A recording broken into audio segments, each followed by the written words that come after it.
നമസ്കാരം. ലേളി വാർത്തയിലേക്ക് സ്വാഗതം. 4 ദിവസം മുമ്പ് പാലക്കാട് നിന്ന് വണ്ടി കയറിയ ഒരു കുടുംബം എത്തിയത് ചിക്കമംഗളൂരിലാണ്. ലക്ഷ്യസ്ഥാനത്തെത്തി കാഴ്ചകൾ കണ്ട് ആസ്വദിച്ച് തിരികെ വരുന്നതിനിടെയാണ് കൂട്ടത്തിൽ തൻ്റെ പെൺകുട്ടിയെ കാണാതായെന്ന് ആ അച്ഛൻ അറിയുന്നത്. അറിയാത്ത സ്ഥലം, പരിചിതമല്ലാത്ത പ്രകൃതി, ആശങ്കകൾ ഏറെയായിരുന്നു. മകൾ എങ്ങോട്ട് പോയി എന്നതിന് യാതൊരു സൂചനയുമില്ല. ഒരു 5 മിനിറ്റ് നേരത്തെ ശ്രദ്ധക്കുറവിൽ ഉണ്ടായിട്ടുള്ള ഒരു വലിയ അപകടം. മടിച്ചു നിൽക്കാതെ ഉടൻ തന്നെ പോലീസിൽ കുടുംബം പരാതി നൽകി. തൻ്റെ മകളെ കാണാനില്ല, ആരെങ്കിലും എന്തെങ്കിലും ചെയ്തു കാണുമോ എന്നുള്ള ആശങ്കയുണ്ട്, അറിയാത്ത സ്ഥലമാണ് എന്ന് ആ അച്ഛൻ പോലീസിനോട് പറഞ്ഞു. പോലീസുകാർ സ്ഥലത്തെത്തുമ്പോൾ സ്വാഭാവികമായിട്ടും അവിടെ നിന്ന് ഒരു തട്ടിക്കൊണ്ടുപോകൽ സാഹചര്യം ഒരുങ്ങാനുള്ള എല്ലാ സാധ്യതകളും ഉണ്ടായിരുന്നു. അതായത് ആ യാത്രകളിൽ, ആ വഴികളിലൊക്കെ ആരും തന്നെ ഉണ്ടായിരുന്നില്ല. ഏതെങ്കിലും ദിശയിലേക്ക് ശബ്ദമുണ്ടാക്കാത്ത രീതിയിൽ പെൺകുട്ടിയെ കടത്തുകയാണെങ്കിൽ അതിന് സൗകര്യങ്ങൾ ഏറെയുള്ള പാത. പക്ഷേ അത്തരമൊരു പിടിവലിയുടെയോ മറ്റ് എന്തെങ്കിലും ദുരൂഹതകളുടെയോ യാതൊരു സൂചനകളും ലഭിച്ചിട്ടില്ല എന്ന് പറഞ്ഞുകൊണ്ട് തന്നെയാണ് പോലീസ് മുന്നോട്ട് പോയത്. തുടക്കത്തിൽ പോലീസ് അന്വേഷണത്തിൽ വലിയ സംശയങ്ങൾ ചൂണ്ടിക്കാണിച്ചുകൊണ്ട് ആ കുടുംബം രംഗത്തുണ്ടായിരുന്നു. പക്ഷേ പിന്നീട് അങ്ങോട്ട് പ്രാർത്ഥനയും തിരച്ചിലും ശക്തമായി. കാത്തിരുന്ന മണിക്കൂറുകളാണ് നമ്മൾ കണ്ടത്. ഇപ്പോഴിതാ തിരിച്ചു വരുമെന്ന പ്രതീക്ഷയിൽ കഴിഞ്ഞ 4 ദിവസത്തോളമായി കാത്തിരുന്ന ആ വീട്ടിലേക്ക് ഒടുവിൽ അവൾ എത്തിയിരിക്കുകയാണ്. ജീവനോടെ വിനോദയാത്രയ്ക്ക് പോയ മകൾ ജീവനറ്റ മൃതദേഹമായി തിരികെ എത്തിയിരിക്കുന്നു എന്ന വേദനയിൽ ആ കുടുംബം നിൽക്കുന്നു. ഏറെ വേദനയോടെയാണ് ഇന്ന് ആ നാട് അവളെ അവസാനമായി കാണാൻ വേണ്ടി ഓടിയെത്തിയിരിക്കുന്നത്. 10ാം ക്ലാസ് പരീക്ഷ എഴുതി ജീവിതത്തിൻ്റെ അടുത്ത ടേണിംഗ് പോയിന്റിലേക്ക് കടക്കുന്നതിന് മുമ്പ് ഒരു റിഫ്രഷ്മെൻറ്റ്, അത്രയേ ആ പെൺകുട്ടി ആ യാത്രയെക്കുറിച്ച് കരുതി കാണുകയുള്ളൂ.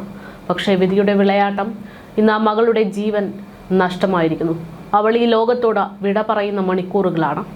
നാട്ടുകാർക്ക് എന്നും വേണ്ടപ്പെട്ടവൾ തന്നെയായിരുന്നു ശ്രീനന്ദ. കലാരംഗത്ത് വളരെയധികം ശക്തമായിട്ട് രംഗത്തുണ്ടായിരുന്ന പെൺകുട്ടി. ഡാൻസോ പാട്ടോ എന്ന് വേണ്ടുന്ന എല്ലാ കലാരൂപങ്ങളും വളരെയധികം ആസ്വദിച്ച് തന്നിലേക്ക് ഇണക്കിയെടുത്തവളായിരുന്നു അവൾ. നിറഞ്ഞ ചിരിയുമായി വീട്ടിലേക്ക് ഇനി ശ്രീനന്ദ വരില്ലല്ലോ എന്ന് വിതുമ്പുകയാണ് അവളുടെ ഉറ്റവർ. ഏക സഹോദരി നഷ്ടമായി എന്ന വേദനയിൽ അവളുടെ അവസാന മണിക്കൂറുകൾ നോക്കി നിൽക്കുന്നു സഹോദരനായ സച്ചു. വളരെ വേദനിപ്പിക്കുന്ന ദൃശ്യങ്ങളാണ് ഇപ്പോൾ സമൂഹ മാധ്യമങ്ങളിലൂടെ ശ്രീനന്ദയുടെ വീട്ടിൽ നിന്ന് പുറത്തേക്ക് വന്നുകൊണ്ടിരിക്കുന്നത്.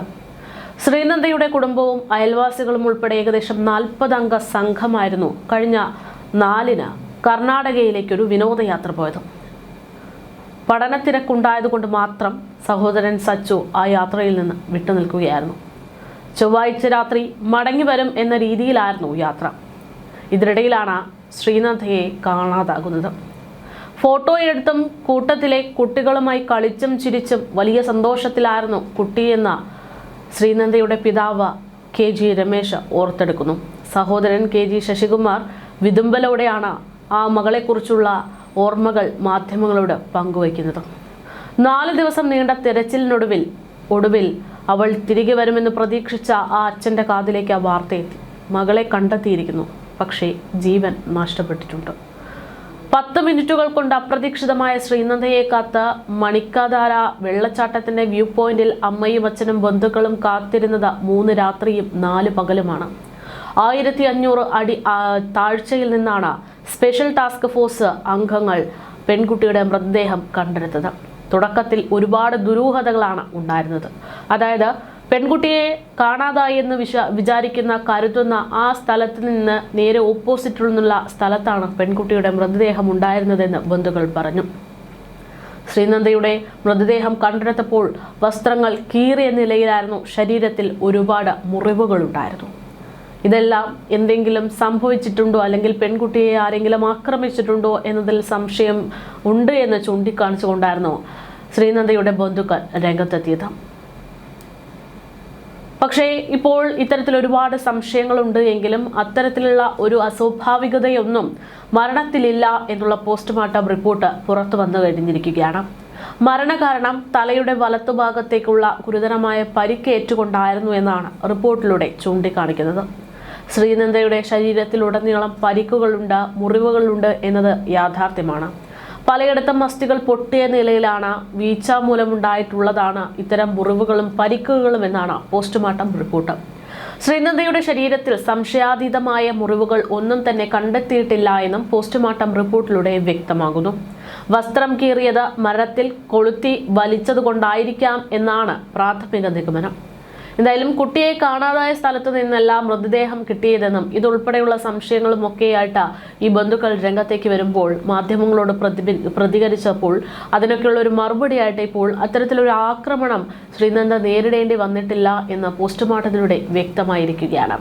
പോസ്റ്റ്മോർട്ടം റിപ്പോർട്ട് വന്നാൽ മാത്രമേ വ്യക്തത വരികയുള്ളൂ എന്ന് ഇതിനു മുമ്പ് തന്നെ കർണാടക പോലീസ് അന്വേഷണത്തിൽ വ്യക്തമാക്കിയിരുന്നു. അന്വേഷണത്തിൽ ചില അതൃപ്തിയുണ്ട് എന്നുള്ള രീതിയിലൊക്കെയാണ് റിപ്പോർട്ടുകൾ പുറത്തു വന്നതെങ്കിലും ഇപ്പോൾ അവസാന നിമിഷം അവർ ആ സത്യം മനസ്സിലാക്കുകയാണ്. തൻ്റെ മകൾ അപകടത്തിൽപ്പെട്ട് മരണപ്പെട്ടിരിക്കുന്നു എന്ന്. കുട്ടിയെ കാണാതായ സ്ഥലത്തും പരിസരത്തും വിശദമായ പരിശോധന നടത്തി തന്നെയാണ് കുട്ടിയെ കണ്ടെത്തിയത് എന്നാണ് പോലീസും വ്യക്തമാക്കുന്നത്. മരണത്തിലെ ദുരൂഹതകൾ നീങ്ങുമ്പോഴും വേദനകൾ അതേപോലെ നിൽക്കുന്നു എന്നുള്ളതാണ് പറയാനുള്ളത്.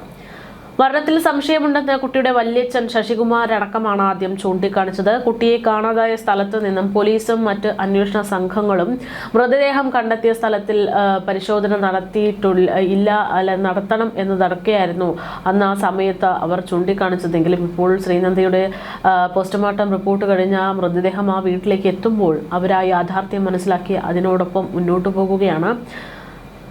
വളരെ വേദനയോടെയാണ് ആ ഒരു കുട്ടിയെ അവസാനമായിട്ട് കാണാൻ വേണ്ടിയിട്ട് അവിടേക്ക് ഓരോരുത്തരും എത്തുന്നത് എന്നുള്ളതാണ് യാഥാർത്ഥ്യം.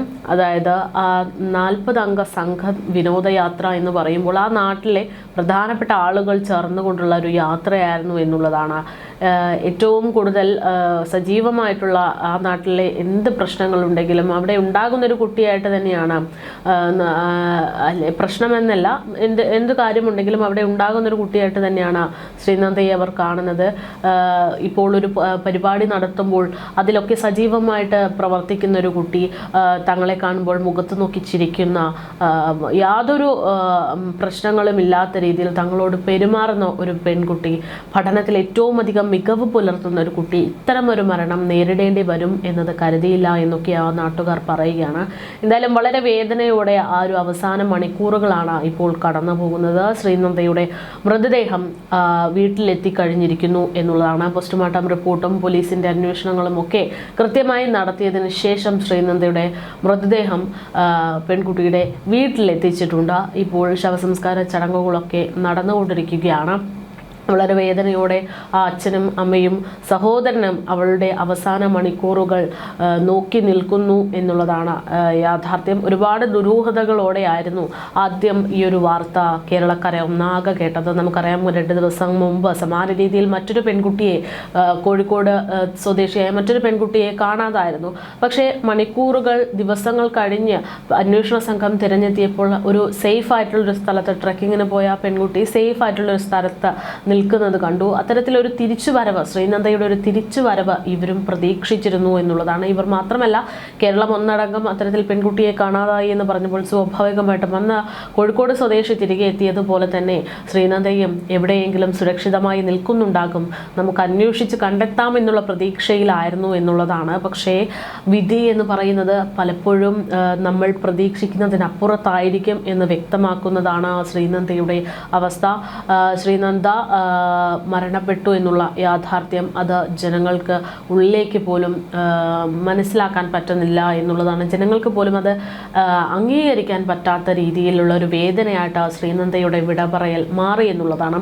എന്തായാലും ഏറെ വേദനാജനകമായിട്ട് ഇത്തരം ഒരു റിപ്പോർട്ട് പുറത്തു വരുമ്പോൾ വീണ്ടും ഒരു ഓർമ്മപ്പെടുത്തൽ കൂടെയാണ് എന്ന് പറയേണ്ടി വരും. അതായത് ഈ പറയുന്ന സമയം എന്ന് പറയുന്നത് അവധിക്കാലമാണ്. സ്വാഭാവികമായിട്ടും നിരവധി ആളുകൾ, പ്രത്യേകിച്ച് പണ്ട് കാലങ്ങളിൽ നിന്ന് വ്യത്യസ്തമായിട്ട് ഇപ്പോൾ ഒരുപാട് ആളുകൾ സമയം കൃത്യമായിട്ടുള്ള ഇത്തരം വിനോദ കാര്യങ്ങളെയൊക്കെ ഉൾപ്പെടുത്തിക്കൊണ്ടുള്ള രീതിയിലേക്ക് വെക്കേഷൻ മാറ്റുന്ന ഒരു സമ്പ്രദായമാണ്. ഈ സമയത്തൊക്കെ കൃത്യമായിട്ട് നമ്മളുടെ കൂടെ പോകുന്ന ആളുകൾ ട്രക്കിംഗ് പോലുള്ള സ്ഥലങ്ങളിലൊക്കെ ട്രക്കിംഗ് നടത്താൻ സാധ്യതയുള്ള സ്ഥലങ്ങളിലൊക്കെ കുറച്ചുകൂടെ ജാഗ്രത പുലർത്തണം എന്നുള്ള ഒരു ഓർമ്മപ്പെടുത്തൽ കൂടെയായിട്ട് ശ്രീനന്ദയുടെ ഈ ഒരു അപകടം ഓർമ്മപ്പെടുത്തലായിട്ട് മാറുന്നു എന്നുള്ളതാണ്.